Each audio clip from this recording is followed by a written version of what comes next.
Welcome to Behind the Crown Podcast with your hosts, Brian Hudson and Josh Griffin. Sit back and enjoy these great stories and memories of the Kingsmen Quartet. Welcome to this great episode of Behind the Crown Podcast with your hosts, Josh Griffin and Brian Hudson.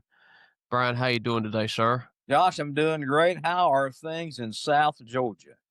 Finally, the temperature's just cooling down. Thankfully, Yeah. from that last episode, you said you were sending the cool temps down, and I believe they have arrived somewhat if they'll just stay.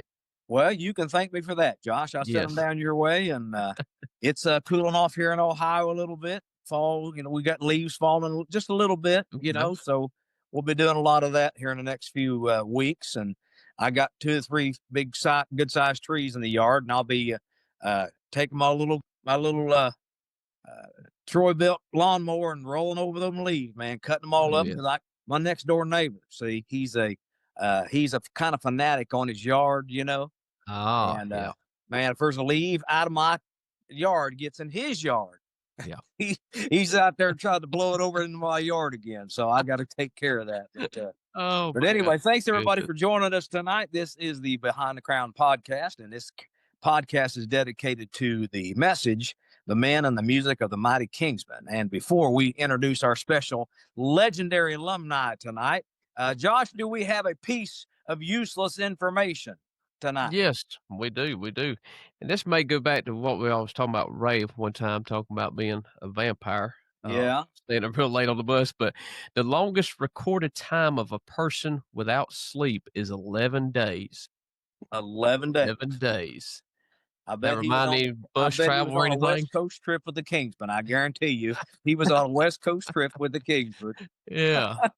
Oh. Well, we always ask that piece of useless information every episode because, I've discovered that most people, and especially men, we have lots of useless information in our head, and we feel like, as part of the Behind the Crown podcast, we want to pass along pieces of useless information that we especially men can use and use down the road somewhere, so thank you for that piece of information. So Josh, who is our legendary Kingsman alumni tonight on the podcast? Yeah, none other than the great lead singer and one-time baritone singer as well, but Mr. Wish You Were Here himself, Tim Surrett, the great bass player, Tim Surrett. Yeah.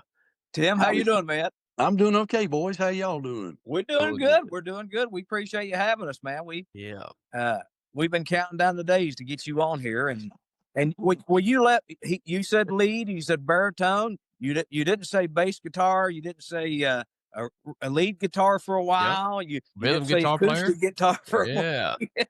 And whatever. I never did know what to do with my hands, because I was always a player. So when I went up singing the front line, I had to have something to do. I couldn't do that. Had to have something to do with your head. So it was a crutch. Yeah. Well, hey, thank you for joining us tonight. Your son had a ball game tonight, and we appreciate you jumping on here with us and chatting a while. We know your family time is very valuable, and so we appreciate it very much. Well, he's a senior, and he pitched tonight and did very well. Walked in the door and said, "I love you. He's going out to eat with his girlfriend." So I saw him all in about 30 seconds. Yeah. I understand that for sure. Oh, yeah. Well, I guess my first question, I'm probably going to call you Bubba several times. That's okay. That was, most people may not know this. That was your nickname on the bus. Yeah, it was. Everybody called you Bubba. So if I call you Bubba, that's okay. It brings back good memories. It's all right. Good. Well, we certainly want to do that, but you're a legend in the Kingsman world, and in gospel music, seriously. But so before you got with the Kingsmen, you were involved in gospel music a long time before you ever stepped on the Kingsman bus. Oh yeah. So kind of take us back a little bit on where your love for music started. Well, my dad was a really good singer. He was and I think I've told Josh this before, he was a country and a bluegrass guy. And, of course we were church people and all that, but,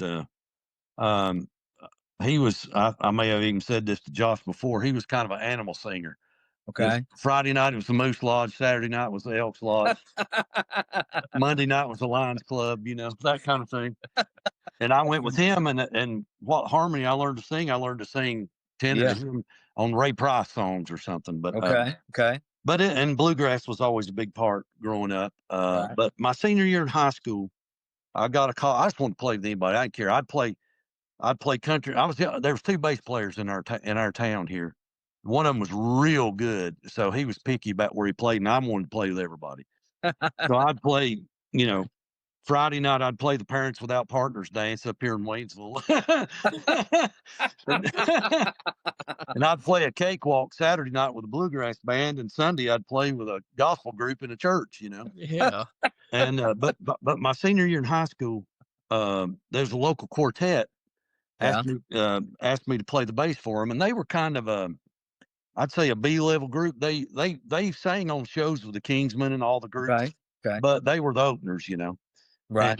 And I started traveling with them my senior year and did that through a year of college before we decided we was going to go full time. I know you love saying that. Oh, yes, sir. Yes, sir. We went full time, which meant we stayed in KOA campgrounds and about starved to death.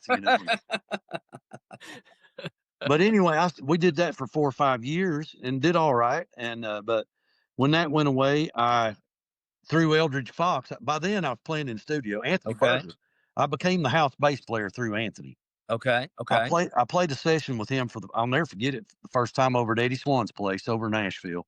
Yeah. And Anthony wanted me to come over and play at here, what became Crossroads, Right. Yeah. And went over there and played, and me and him and Tony Creasman and Beaver a lot of the time, Gary Dillard, a lot of the time, we were kind of the house band, and then David Johnson came along. And right. Anyway, during that time, the quartet I was playing in on the weekend stopped traveling, and Eldridge asked me. I was playing on a lot of records that Eldridge was producing, and he said, "You still want to travel?" I said, "Yeah." He said, "I think Squire's looking for somebody."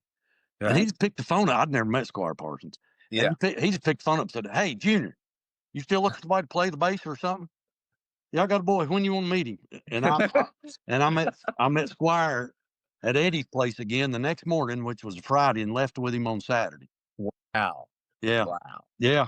That Saturday night, I was singing Beulah Land with Squire Parsons, just trying to figure out what in the world just happened. Yeah, whirlwind. Yeah, and I stayed there till Eldridge always told me, he said, "I'm going to get you when anybody leaves. I want you to come, Yeah. And there come a time where Ed Crawford and Arthur Rice both left within a real short, like a couple of weeks or something. Yeah. However long it was, I don't remember. A short time. Yeah. So I went. Wow. And I sang. Eldridge went and sang baritone for a few weeks, but I sang baritone and played bass, and they realized pretty quick they better get another baritone in there, because Hamill called me the F man. I couldn't hit above an F, So that's when Parker came, but that's how I ended up on the bus. Yeah. Wow. Goodness. Well, just jump in here before Josh asks his question. I remember you all came to Jonathan Bird's Cafeteria in Greenwood. Yeah. And you were playing bass and singing baritone. And I sat back and thought, okay, who's this guy? Who is this guy? And I remember going to the restroom, and you came in the restroom, and I was washing my hands, and you said something to me, and we kind of had a little discussion there in the restroom, and I left and went out, and I thought, well, I guess he'll make it, Well, it was touch and go there for a day or two. It was. Oh, Hamill said, I just remember Hamill saying the first day I went with him, we went to the Joyful Noise in Atlanta. Yeah. Oh yeah.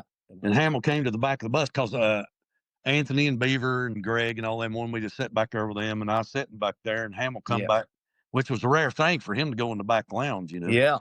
He sat down and said, "Son," he said, "I know you're an excellent bass player. I'd played on Anchors Away or something." Yeah. And he said, "Are you okay doing whatever I tell you to do on stage?" And I said, "Oh, yes, sir. I don't care." He said, "If I tell you to jump out in the crowd, you'll jump?" I said, "Yeah, I don't care." He said, "'Cause if you don't, you'll be the most talented man in that paper mill." Oh man. Oh, that's good. That's good. And he was telling the truth too. Yeah. I said, "Well, I'll make $25 an hour in the paper mill. I ain't scared of that." And he looked at Elder and said, Can I keep him? He ain't afraid. Oh, that's great. Oh goodness. Well, Tim, I know you told me before, but if you did have one, and I'm trying to remember, was there any really kind of a audition maybe that you just got together with that group at the time, just sang with them just to hear it sound, or just they knew No, that you was no, just I that left talented with to them put on you in? I think it was a Thursday morning Yeah. to go to the Joyful Noise, and I it was trial by fire, man. Yeah. Wow. I swear I think I sang When Mama Prayed Heaven Paid Attention, and I'm Okay. sure I butchered it because I tell you, it was a crazy weekend. We played the Joyful Noise, and Hamill was awesome to me. He said, "Everything you do tonight's going to be wrong. I'm going to yell at you, and you just look pitiful. That's your job." I told you that, I'm sure, Josh. Yeah. And by the intermission, every old lady in Atlanta had chewed Hamill out and told him to leave me alone. That was the whole plan. Yeah. The next night, we played in a gymnasium somewhere. I don't remember where. And Hamill said it was just us, and Hamill, it was a free for all then. Hamill, Yeah. it didn't matter what we did. And Hamill turned around and said, "Is there anything you sing on your own?" And Anthony had heard me sing a song with that old quartet I was with before that. Yeah. He turned around and said, "Let's do He'll Hold My Hand," and he just kicked it off. And then it was a shout fest. Oh yeah, boy.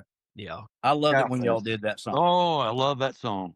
And the last day of the trip was in where did they do that Sunday afternoon to the Knights of Columbus thing? It was in Indiana somewhere. Evansville? Was it Evansville? It might have been Evansville. Yeah. Well, anyway, it was just us again and a big old crowd. And Hamill turned around. He's trying to stump me. Okay. And he said, "Arthur, get the bass. Let's see what this boy knows." And he fell in on Chattanooga Live and Live. Oh yeah. And I told him and I didn't miss a note. And he laughed, and I told him by the end of the thing, I said, "Hamill, I could have MC'd that from that point on. I had all the crap memorized." Yeah, you knew that record so good you could MC the whole I could have thing. done. I knew where the shouts out of the crowd were. Hey, baby, my dog was flipping at me. Yeah. Wow, that's awesome. Yeah. Oh, That is awesome. Well, Bubba, let me read some stats here. I've got some stats here. Oh gosh, I had stats. Yeah. Oh, you got stats. Yeah.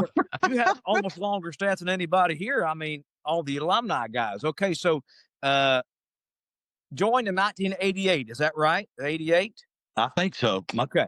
1988. The first record you did was The Judgment in 89. Yeah, I think so. Live in Dayton in 90. Yeah. Wish You Were Here in 91. Sounds right. Album of the year was I Wish You Were Here in 92. I think so. Of the year, Wish You Were Here, 92. Right. Y'all recorded Singing in the Sun live in 92. Golly. New Life in 93. Riding High in 94. Georgia Live in 95. Then you left in early 96. Yeah. I took your spot. Right. You rejoined in 2003. I believe that's Carolina Boys. Yes. And my dog. Don't pay any attention. I'm walking my dog. You're all right. You fine? That's the first on here. You walking your dog. Enzo, yeah. Enzo, yeah, there he is. You rejoined in 2003 under the Carolina Boys. Y'all did Ready in 2003. Yeah. Born Again in 2004. Yeah. Fast is Past in 2005. And then you all won Favorite Band 1988 through 95. Right. And then you won Favorite Musician, Non-Pianist for 2004 and 2005. Yeah. I believe that's correct. I'd have to go in there and hunt them plaques up. Look, but I think that is correct. Hey, goodness. That's impressive stats. So, I mean, that's a lot of records. Yeah. Well, you know how they work. Plus that you'll remember, but that's not even counting all the 3 for 10s we did. Well, and when I looked this up, a lot of the 3 for 10s were mentioned, but not all of them were. So, the Kingsmen normally did a 3-pack every single year. Right. Where you go in and you do your gospel favorites or your favorite hymns or the Singing News top 10 songs. Yeah. Yeah. That's a lot of records. We when I first joined them, it was 4 for 10. Oh, seriously? Wow. Yeah, we do 4, and we cut it all in a week. Man. Singing, playing, everything, Now, I guess now, did you play bass on most of these records? Most of your mainline records? Yes. Okay. Yeah. That's how I got in with them in the first place, was playing on the records. And I did, except I remember, and I may have told Josh the story. I'm old. I repeat stuff. That's all right. Go ahead. Roger Fortner played bass on the Christmas record we did. Okay. Because back then I'd started producing a lot of records. Okay. And we were, I'll never forget it. We were in Minnesota and it was Friday, and Greg would come in the hotel room and call home, Yeah. because pre-cell phone. And he hollered at me and said, "Hey, Dad wants to talk to you." I had a session booked for the coming Monday, producing a record for, I'll never forget, this lady named Carol Rollison. You might remember Carol. Okay. She's a great singer from West Virginia. But anyway, I was producing that record and playing on it. And well, Greg says, "Dad wants to talk to you." I said, "All right." And I got on the phone in the hotel room in Minnesota, and he said, "Son, I got Studio B booked. We're going to cut a Christmas record Monday. Get it together on the way home, if you would." And on the way home, you got an arrangement. And he said, yeah, just get it together on the way home. We'll cut a Christmas record Monday. Wow. And I was already booked. So literally, if you'll remember the old building over there on Merriman. Yeah. I said, "I can't play on it." I said, "I don't know what." I charted the whole thing and worked it up on the way home. And I was in one studio producing and playing on that record. Then I'd run across the hall. Wow. There's the charts. And we'd play, and Roger said, "What am I doing here?" I said, I can't play in both rooms, brother. And he played bass also on, might have been that Ready album. Okay. I think I think there's a cut or two I played upright on. Wow. So Roger played on that one, and he'd be like, "What are we doing?" Yeah, I didn't even list the Christmas record on here at all because it wasn't listed. I forgot. And that was a pretty good record. It was a pretty good record, I thought. But I worked that one up and the demos are hilarious. I can remember because I recorded them on a jam box in the back lounge of the bus, and it was just like, But we got it cut somehow. Wow. Goodness. Wow. That was 2 albums in one day. Yeah, you wouldn't want to do that again. Of course. No, I'd have a stroke. Yeah. Yeah. Well, but and times have changed recording these days. You can copy and paste, and if you get the chorus done, real good, you ain't got to sing every one of them. And yeah, there was no Pro Tools back then. I was cutting tape, literally. Taking a razor blade and cutting tape. Wow. Gosh, I am a dinosaur. Oh man. Goodness, that's great. Tim, let me ask you this. Do you have a favorite song that you sang with the Kingsmen? It could be one that you was featured on, just one that you sang part of with the quartet, or that comes to mind, or several of them, whatever. I tell you what, that I sang, I can't sing anymore, obviously, but He'll Hold My Hand was a power. Yeah. Somebody posted that a while back. Yeah. Started popping up, and I still love that song. But of course, Wish You Were Here. We had no idea what we had when we cut that. No idea. Well, I was going to ask you that when you guys got. We're going to talk a little bit more of that on detailed on the next episode of that. But those kind of songs, like you said, you didn't know what you had. No idea. We were terrified of it. Really? Yeah. Because I went and I'll go into detail later if you want to talk about it again. I talked with Josh about it, but yeah, love the story. We tried, and I won't tell the whole thing. Okay. Teaser. Yeah, there you go. Yeah, be tuned next week. Yeah. But we tried every way in the world to make "Wish You Were Here" a Kingsman song. You know what I mean? Yeah. Tried to figure out how to 3 chords in a cloud of dust, or make it one of them big, look for me at Jesus' feet type things. Yeah. But anyway, that one was always special, of course. And I'll tell you my favorite thing about those old days, and there was some of it like on Georgia Live, and it wasn't even a song I was singing, like Chris was singing Little As Much, or some of them songs where we hit those the endings came out right. My favorite song I ever arranged for the group was "The Sun Will Rise." Oh, really? I didn't know you arranged that. I sure did. Yeah. All that. Oh, yeah. Yeah. That's the back of the bus, man, and a guitar. Wow. Wow. Goodness. Oh, So that's amazing. all those albums y'all did. Yeah. I know Hamill probably did most of that. Did he start letting you start to arrange some of the stuff? Yeah. It was always Eldridge and Hamill together, Okay. like that Judgment record. And I don't remember if he did much actually in the studio Okay. producing. Then he'd get it started and he'd go play golf, Okay. And and let you it'd have it. be Eldridge. And then over the years, it morphed into, you know, Tim, hey, you work this stuff up, and Hamill would sit there on the bus, and it meant a lot to me. Yeah. We'd be there sometimes with a guitar, and sometimes we'd set the keyboard up or whatever on the bus, Yeah. and he'd just say, "Son, you go, and if I don't like it, I'll stop you." Wow. And again, that's where "Wish You Were Here" came from, one of those kinds of deals. Wow. Yeah, he said, "Hey, you know what I like." Yeah. I was like, "Sure." He'd just say, "Just make it commercial." Well, Yeah. I had always heard Hamill really wasn't crazy about "Wish You Were Here." Is that right? He was afraid of it to start Okay. with, and yeah, because it wasn't a typical Kingsman thing. Yeah. Yeah. But you know how it was. He would always want to try songs out. Yeah. Before we really put anything behind them.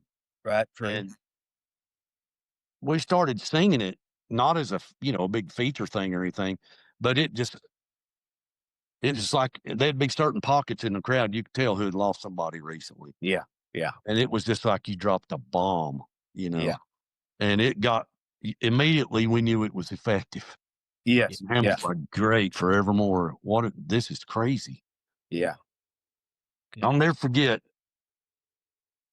We sang it at the award show the night it won Song of the Year, and I didn't know what to do with my hands. That's only I'd never sung a song, and I just stood there and sung it. And when we walked off stage and was going, it was in Nashville then. I was walking back around through there, and Bill Gaither stopped me and said, "I just thought that was amazing. You just stood there and sang it. You didn't. You just stood there and sang it. It was beautiful." I was like, "Well, that's all I could do. I was about to pass out, And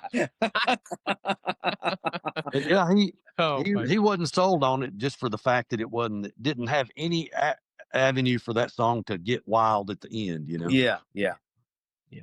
Because he would do that like on songs like "Hide Thou Me," where it would start easy and then he would By the end of it, it's going boom. oh, yeah, boom, yeah, ba-dum, and ba-dum. so that quarter he note did thing. that a lot of songs that was featured. You guys, Oh yeah, they'd start off with just piano, and then somewhere in the last chorus, y'all would put the band in it and ramp it up a little bit. And yeah, smash. Well, that's one thing that always drew me to the Kingsmen. To be honest, I don't think there's another group that I would have enjoyed playing for in that genre at that time because they had drive. Yeah. The music had drive to it, which is why I love bluegrass. It's just acoustic drive, Yeah. and it had power and drive. And of course, I didn't have he called me his pretty singer, but there was not, I didn't have I was never going to be one of those kinds of lyric guys, but I just enjoyed playing in the band.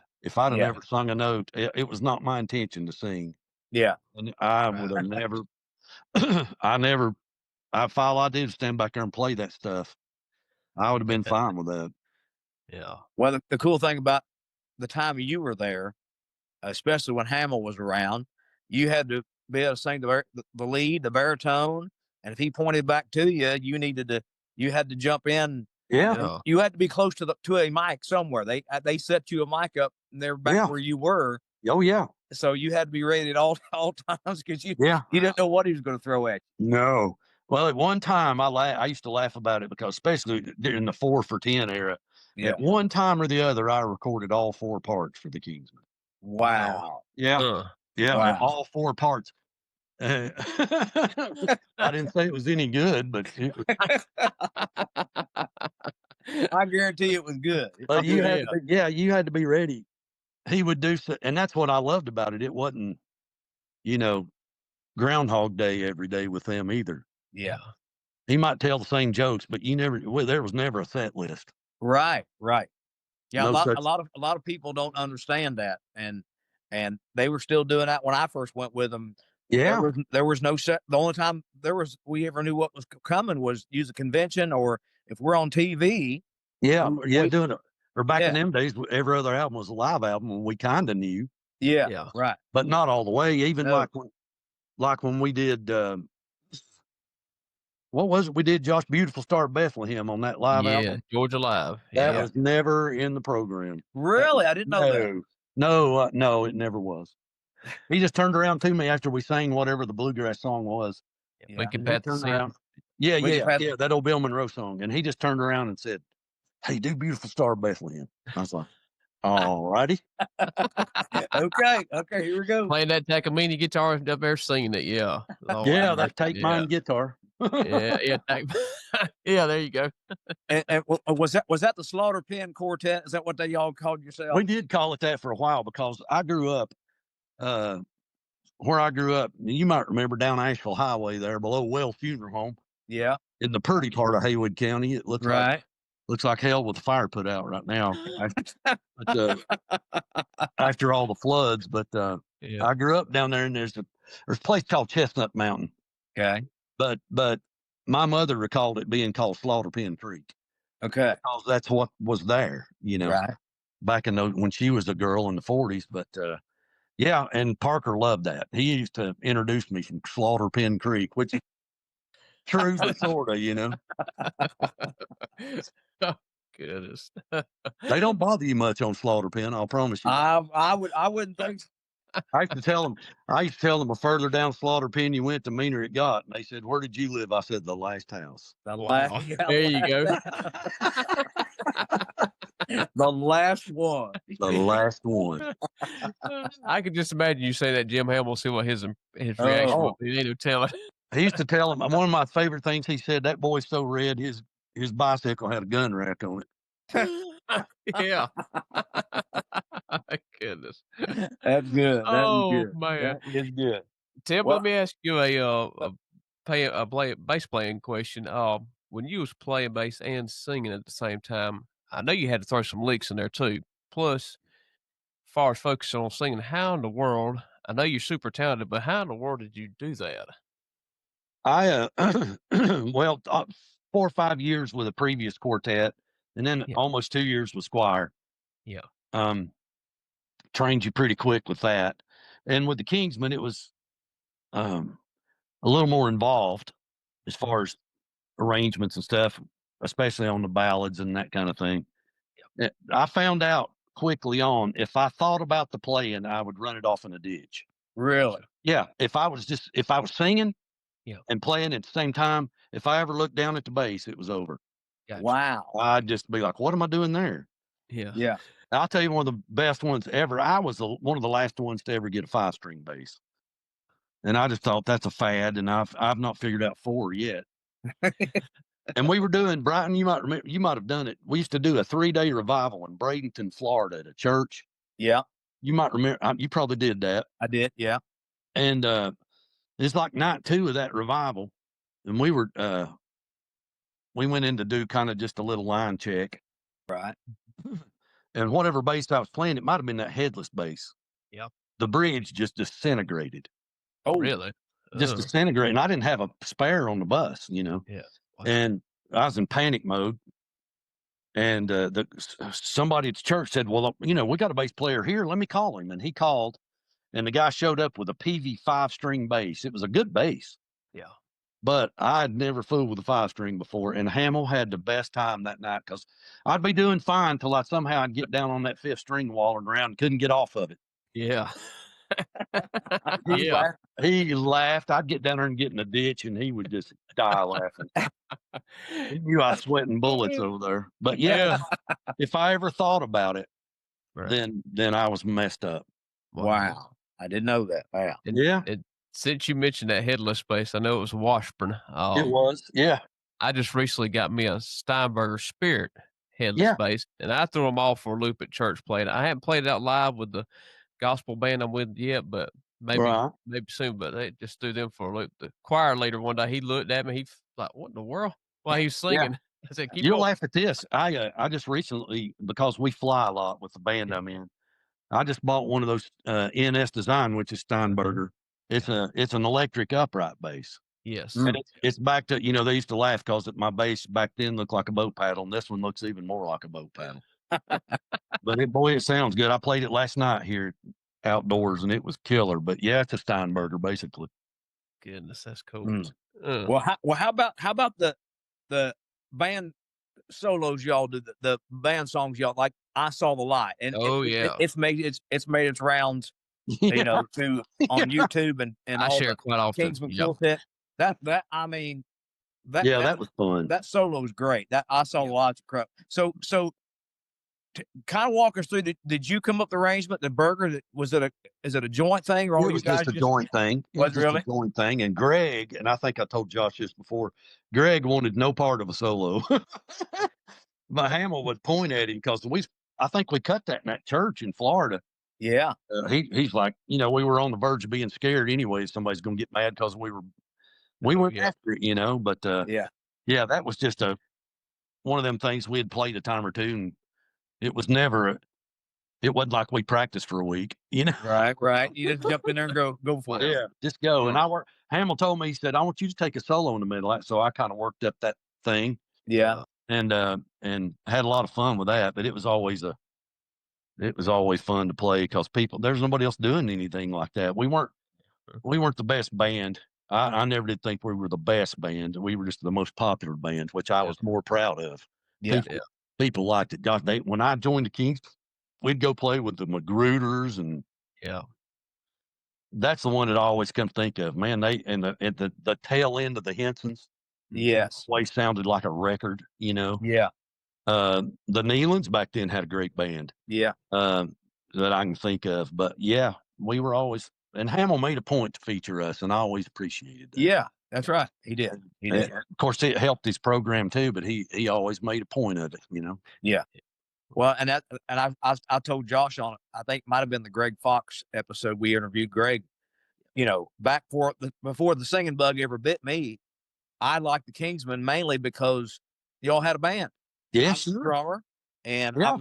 I was a young teenager coming up learning how to play the drums. 14, 15 years old, and you guys had a band, and I thought, well, here they're playing music, they're playing gospel music, they're singing about Jesus, they get to travel, and that's what inspired me and led me toward the Kingsmen because of the band, and then the singing bug bit me, but yeah, it was the music, it was the band guys.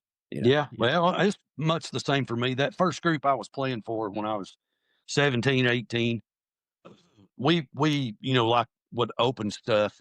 And one of them, I'll never forget one, we played out here at Mars Hill College. And of all things, it was everything I loved in one wad. It was us, the Primitive, and the Hensons. Oh my! Wow! Oh my! Oh, what a lineup! So that's a I lineup. sat in the crowd and had my mind blown all afternoon. Goodness, that's great. Yeah, the bluegrass side and the gospel, and I loved all of it. The Hensons had a great band. Oh, they did, man! Killer band. Yeah, I can't remember who I was in it. Rodney LaShawn, you remember Rodney? Yeah, band player. He played with the Hemphills too, I think, for a while, but he was a good dude. And Greg something or other, big old tall, blonde-headed bass player, super guy. And then they had one named John Kerry Huckabee. I'll never forget that. Yeah, who was they were all good guys. Yeah, and then they had Tracy Richardson playing drums. Yeah, love Tracy. We had a lot of fun in them days, man. Yeah, and there was in Gold City, of course, in the later years, had that great. When I first went to Kingsmen, they had John Noski, who is hysterical. Yes, playing drums, and Jerry Lloyd, another great guy. Yeah, we were common Redskins fans, so we had a lot of misery to talk about. And then I can't even remember who played the bass back then. It was before Mark. Probably Jeff Hollander. Yeah. No, it was before Jeff. Before Jeff. I can't remember what that boy's name was, but anyway, they were great. But anyway, yes, the bands was what really kept me hooked. And like I say, I had no intention of singing. I just wanted to play with a good drummer and all that, Good. Get the group. Yeah, good.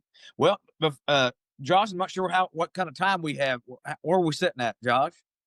We got about 10 more minutes. Okay. Yeah. Well, give us a funny road story, Bub. Yeah.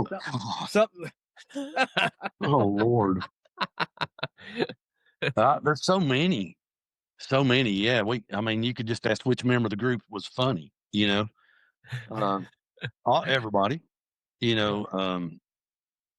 I always think of that one about when Arthur walked into the hotel room and Eldridge had taken all of his. He took his hair off and his glasses off and his teeth out, and was sitting in the corner. You know how, remember all them little cheap hotels we stayed in had a little corner table with a couple of chairs? Oh yeah. And Arthur walked in the room, looked over and nodded at him and said, "Hello, sir. How are you doing?" He didn't have no idea who it was. Oh man. One of my favorites, and I'm sure I told Josh, was doing that California swing with the hoppers. And Anthony was doing that spiel where he did Ray Charles. Yeah. He'd always have his sunglasses, and he'd forgot him that night. And Hamill stopped the whole thing down. Some guy in the crowd was wearing sunglasses, and it was in a giant church out there, you know. And Hamill started begging the guy to bring his sunglasses up there, and the guy never moved. And after everybody got it before Hamill, and the guy said, it got deathly quiet, and we were all like, "Oh my Lord, that guy's blind." And finally, the guy got a big grin on his face, and Hamill looked at me. He was white as a ghost. And Dean Hopper was sitting there right next to me in the curtain, and he's like, "Oh Lord, let's roll chords." Finally, that guy smiled great big and said, "He's talking to me, isn't he?" And he got his wife to help him walk up there and handed them glasses. And wow, the crowd went nuts, and Hamill was like, "Oh my Lord." Oh, that's great. That is a great story. More than 45 minutes long. It's when Eldridge left me out in the desert. I remember that story. Yeah. Well, you got to share that. Yeah, go ahead. Heard that. Feel free. Go ahead. Yeah. It's a long story, man. It's a good one, though. It's that horrible, god awful day off in Vegas and then go to California thing. Right. Yeah. Well, we just gotten that big behemoth gray bus, the first 45er, you know. The Gray Ghost, yeah. Yes, and we were so excited. So they delivered it to us at the Tuscaloosa scene. Yeah. So we were blown away. You looked like you could play football on that thing. And and it turned out to be a big 45-foot hunk of junk, you know, as you know. Yes. That thing didn't have a defroster in it. Huh. Seriously? Yeah. One night, Randy Matthews held a hairdryer up there while I was driving in an ice storm. But anyway, my word. Well, we got to Vegas, and little did we know California wouldn't allow the bus in the state. It was too big. They wouldn't allow it. I read that. Yeah. So they chartered a bus from L.A., and it come and got us, and of course it was a 40-footer. Yeah. And got there in the middle of the night. So, you know, we crammed all our stuff in, had a retired truck driver that drove like the law was after him the whole time, just swung us all over the place. Well, we did the California thing, and it was miserable. The riding was miserable. That guy was just slinging everybody. But we got through with California, Washington, and all that, and wherever we went. Come back to Vegas, and of course, got there in the middle of the night. Okay. 3 or 4 in the morning, we're out there switching stuff back over, and it's my turn to drive. Me and Greg and Beaver did all the driving back then. And I got from Vegas to Kingman, Arizona, and that thing died, son. Oh. Red lights flashing, and I just barely got it off on the side of the road. It just out, 5-6 miles out of Kingman, Arizona, coming east. Yeah. That thing died, graveyard dead. And nobody's up but me, everybody passed out and went to bed, Yeah. And I went back there, and there's a puddle of oil that just looked like we'd struck it, Yeah. Jed Clampett style. And Eldridge got up and said, "Son, what's going on?" I said, "Something bad's happened." I said, it's dead. And the motor had blown slap up, Oh, wow. Anyway, so me and Eldridge are sitting there, and he's, well, all I can do. And there's no phones back then. Oh, yeah, yeah. Well, I passed Kingman, Arizona, 5 or 6 miles back there. I'll just have to walk, try to find. So I took off, and nobody else was even up yet. It's just after daylight. Okay.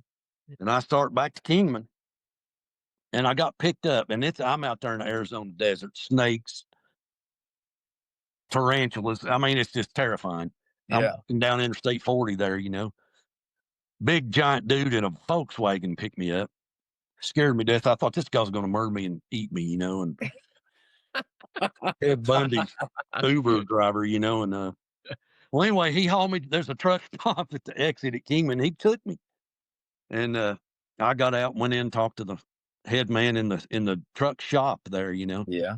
and he got the whatever you call it, the wrecker thing, the emergency roadside truck. Right. And I told him what happened. He said, "Oh Lord!" And he filled up. He got a bunch of oil jugs, and we took off. Well, we got out there to where it was. Bus is gone. And he said, "Are you certain this where it happened?" There's a giant puddle of oil. I said, "Yeah, right there it is." There it is, Sherlock. Yeah. I said, "Where could they have went?" And he said, "Well, there's another truck stop 5 or 6 or 8 miles on up here. They must have been making for that." And I was like, "How?" Well, anyway, we wound around through there, that little mountainous desert part, and got to that truck stop. Went to the shop, and I said, "I'm looking for a big gray bus." He said, "Oh yeah, we didn't have what they needed, and we filled it up with oil, and they're going back to Kingman." So we'd passed them at some point. Me riding in that wrecker, Yeah. Well, and by then I was mad. And I told that mechanic dude, I said, "Brother, have you had breakfast?" And he said, "No." And me and him went in the restaurant and ate because I was mad by then. He said, "Bill, well, we'll head back to Kingman." Paid the bill, got in that wrecker, went about a mile back toward Kingman, and his wrecker. His what? The wrecker blew up. Oh my God. It quit. Oh, Whatever was wrong with it. And I just got mad and left him, and I walked back. To the truck stop. So by then I've walked 5 or 6 miles. Well, he got somehow or other, I don't remember how it happened, but I got back to that truck stop and told the other guy what happened. He put me in another truck. All right, we'll go to Kingman. Well, we start back to Kingman. I ain't seen him, in 2 or 3 hours. wow. No cell phones. They have no idea where I am. So we start back to Kingsman, got about halfway. There come the Kingsman bus up the other side of the interstate. Elder's just driving like it's his shift, And I said, "There it goes there." And that dude, man, in that wrecker cut down through the median bar ditch. Yeah. And up the other side. And son, we pulled a pit maneuver like Starsky and Hutch, and he just cut him off. And Eldridge had to slam on the brakes. And I said, "Thank you, brother." And I give him $10 or something. And I got on that bus. And Eldridge was sitting there grinning at me. He said, "I got her started, buddy." And I just said, "Good night." And I went through the door and slammed the door and went to bed. Oh man. Mercy sakes alive. Oh, that's you can't great. make that stuff up. You can't make that up. No, I was about to murder him. Oh man, I tell you what. Man, That's a good way to close her out, ain't it? Yeah. I tell you what, that's what you get to hear on Behind the Crown podcast. That's right exactly there. right. Yeah. That's great. I tell you what, that's great. Well, I tell you what, Tim, if you don't mind, let's come back next week and do a part 2, everybody.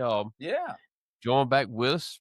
Tim's got Sure. some more great stories. We got some stuff that we ain't even scratched the surface on yet. That's exactly right. We just get rolling here. Plus, I got 2 lead singers with the Kingsmen here. We'll let them 2 talk amongst each other, and they don't tell them what all they liable to tell on. You don't know what we're going to say. Share quest talking about people. Yeah. Son, as they say in the bluegrass world, me and Brian, we've seen the monkey and heard the owl, buddy. Yeah. Oh goodness. Thank you everyone for joining us on this great episode of Behind the Crown podcast with your special guest, Tim Surrett. This has been your host, Josh Griffin and Brian Hudson. Join for part 2 next week. Thank you so much. Thank you for listening to this episode of Behind the Crown podcast with your hosts, Brian Hudson and Josh Griffin. If you would, please like, rate, and share this episode. Join us again for another episode of the Behind the Crown podcast.